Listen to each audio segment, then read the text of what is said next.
bi nga xam ni Adji def na ko ak déclaration bi Ousmane Sonko def bi nga déggee ñaar yooyu ban analyse nga ci tiré boo xam mën nga ko partager ak ñi seetaan.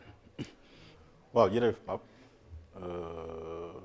analyse bi day simple waaye mën na bañ a simple ci naka parce que mi ngi ci loxo yoon déjà. ba nga xam ni man toog naa xoolaat liir mbir yi jàngat ci lu bari.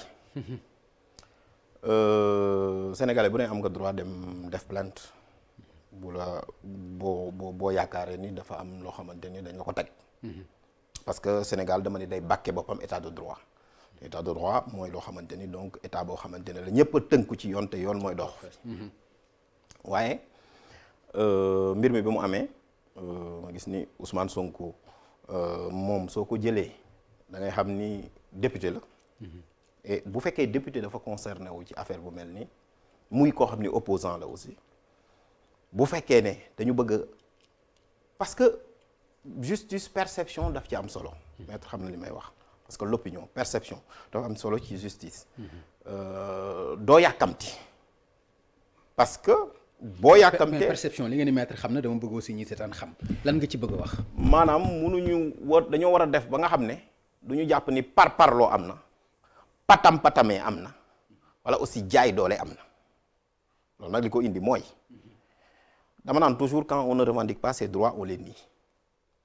ma jox la exemple tey jii boo demee ministre lu mu mun a def tey. procureur pour mu déglu ko il faut mu demander autorisation au président de la république. te donc procureur mënut a jëw jéggi loolu di ko def te laajul président de la république. pouvoir exécutif la pourtant benn. député lu ñu ko mën a toppe dafa am immunité. te damay wax ne en droit les concepts dañu am solo parce que dañuy catégoriser. moo tax ba nga xamante ni soo jëlee immunité. lu mu mën a def lu dul flagrant délit. foofu lay ñëw immunité boobu. député bi moomu ko. dëgg la fonction bi la ñuy protéger ak assemblée nationale. dëgg la du pour député bi. loolu tax ñu ni fii mandat impératif amu fi. nga nekk Fongolemi ñu votel la foofu Sénégalais yépp ngay représenté. donc mandat représentatif la il est global le mandat il est irrévocable le mandat il est libre. léegi bu boobaa nag immunité boobu noonu day am ñaari yëf ñu tuddee ko irresponsabilité ak inviolabilité. irresponsabilité mooy député bi lu mu mën a wax ci kaddu bu nekkee assemblée nationale di défendre askan wi wala ci mandat bi ñu ko jox mu koy donc exercer wala vote bu mu mën a def kenn mënu ko ci topp dara. parce que le mandat il est libre même parti mënulu ko ci dara. beneen bi ci topp mooy inviolabilité muy député bi. lu mu mënti def bu fekkee dafa am procédure judiciaire balaa nu kiirlaay boobu da koy muur ñu taxaw il faut ñu laaj assemblée nationale ba mu des flagrant délit. flagrant délit Sénégal sax ci yoon dem nañu ba foo xam ne juge bi dana wax flagrant délit ak délit de flagrance ci yenn procédures yi mais bu ñu jëlee rek li texte bi wax parce que juriste da ngay njëkk a dem ci texte bi bu texte bi leeree ni flagrant délit. mooy lu ne fàng. wala ñu def la ndiiraan ba nga xam ne lii kat xam nañ ne bu ñu la téyewul caaf xam wala dara parce que lii leer na nañ. ci cas bi nag. mooy clameur publique bi may dégg aussi ci flagrant. mooy ndiiraan. mooy ndiiraan bi waaye. waaw ci olof laa ko tey. dëgg la mooy ndiiraan. donc bu loolu amul. dañoo war a teey déjà. parce que boo demee député bi rek nga servir ko convocation rek da ngay violer li ñuy tuddee l'autonomie d'organisation d'un pouvoir public constitutionnel. wax naa la ko fii tey par exemple benn policier bu defee dara mënoo ko convoquer wala mënoo ko tant que procureur ministre de l'intérieur joxu ko ordre de poursuite.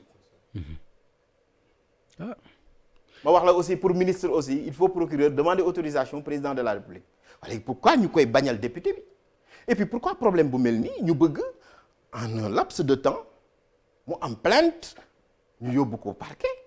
saisir juge d'instruction automatiquement ñu bëgg ko patam. mooy perception bi nga doon wax. mais moom laay wax. gis nga justice. mais dañuy wax tout le temps de la justice n'est pas le temps commun lu ñu yàkkamti. alors que am na yeneen plainte yu fa nekk ci viol. très bien loolu. day tax ba nga xam ne et puis Ousmane Sonko. mais damay wax ni boo demee dans c'est les anglo-saxons dañ naan la règle du précédent foofu moo fay daal. li xewoon démb moom la ñuy jël di ko àttee parce que foofu système coutumier la en réalité. mooy xeetu jurisprudence. très bien mais ñoom lu ci bëri ci pratique la. Khalifa Sall. mais violé wuñu fi léppam ba état du Sénégal dem ñu condamné ko. lu ci mujj du dañ koo tëye fa mu tëye mënul faa jóg. man toog naa fii waxoon ni pourtant nit ñi wax lépp Karim Wade bi ñu koy jël di ko jàpp. dañoo ñëw mu dem joxe ay justificatif am. même pas une heure de temps ñu ni dem leen jëli ko bi ñu koy fekk solu sax daal ñu yóbbu ko mu dem Abuja ni man dama am privilège de juridiction. procureur ba génn ne c'est une infraction instantanée ñu jaay ko doole jugé ko te pourtant cour de justice de la CEDEAO nee na. kenn mënu ko waaw mais kii am immunité ñu bëgg ko def loolu bëgg ko patami mais mu taxaw bi mu taxawee il a appelé à la résistance te damay wax ni il a utilisé un discours constitutionnel kenn mënu ko bañal parce que la résistance à l'oppression c'est dans la constitution bu ñu waxee rek te yàlla tax. parce que constitution bi préambule bi la ak li ñu bind li ci topp ci ay. daf ci répété nag plusieurs fois le mot combat. bon combat de avant-dernier combat.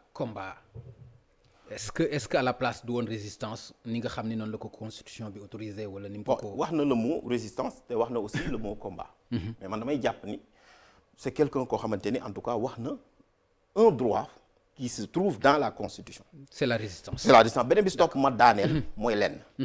tey jii bu ñu demee nag ba mu toll fii man dinaa ci ñëw ci assemblée nationale ak rapport am. d'accord ak parquet bi. ok ak rapport am n'est-ce pas ak pouvoir exécutif bi en tant que tel. loolu leneen li ci topp nag mooy. dama jàpp ni il faut de la sérénité dans toute chose parce que état de droit la ñu nekk ak démocratie. D'accord, merci beaucoup professeur Ngouda Mboup ma ñëw ci